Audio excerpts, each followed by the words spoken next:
No future. And then, of all people, Cyril Ramaphosa says something that actually makes sense.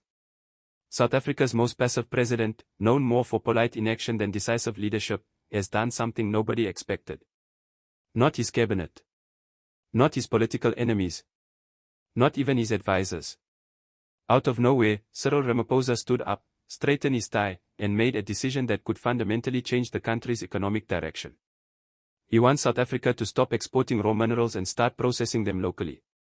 Economists call it beneficiation, a 5-syllable word that simply means, let's stop giving away our wealth for free. And the reason for this sudden policy shift? It wasn't pressure from the unions. It wasn't activism. It wasn't even a moral awakening. It was Donald J. Trump. For decades, South Africa has played the same tragic role in the global economy. We dig out platinum, manganese, vanadium, and a range of rare earth minerals. Then we ship them off to the global north. They refine them into smartphones, batteries, and rockets and sell them back to us at a premium. Meanwhile, our youth unemployment skyrockets. Our manufacturing base withers. Our GDP limps along. And through it all, Ramaphosa remains silent. Watching. Managing. Avoiding. He's the kind of leader who can talk for 45 minutes and say absolutely nothing. But in 2025, something shifted. On international stages like the G7 summit, Ramaphosa began speaking clearly. Publicly. Repeatedly. We want to export finished goods, not raw materials, he declared. Later, in Cape Town, we must beneficiate our minerals here before exporting.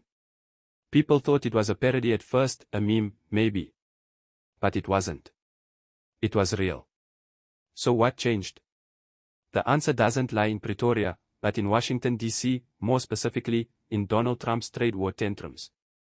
During his first presidency, Trump slapped heavy tariffs on countries that exported raw materials to the U.S., including South Africa. It was part of his America First doctrine, and it hit emerging economies hard. That ripple effect exposed South Africa's deep vulnerability.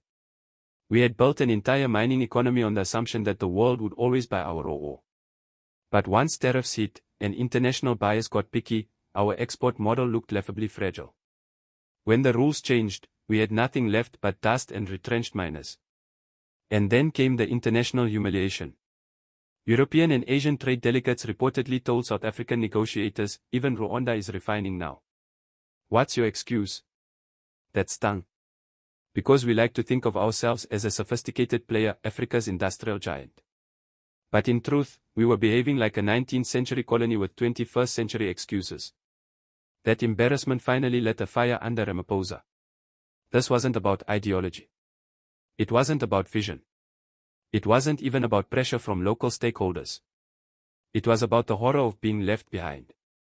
Being laughed at. Being seen as obsolete. And Cyril, ever image conscious, finally moved. Here's the irony, this policy, born out of shame, could actually work. If properly implemented, beneficiation could create thousands of jobs, revive our dormant industrial sector, and add billions to our economy. Instead of exporting platinum dust, we could export fuel cells, catalytic converters, or battery components.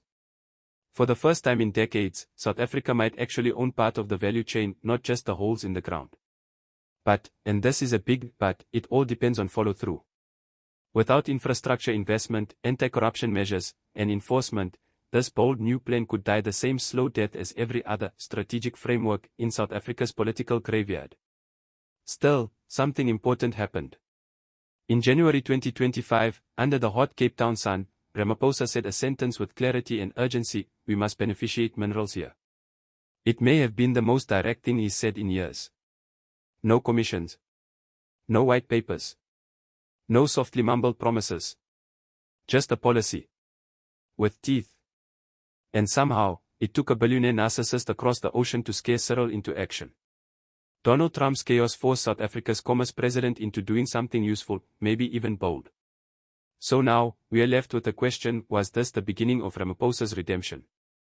Or just another moment of survival, disguised as strategy? You decide.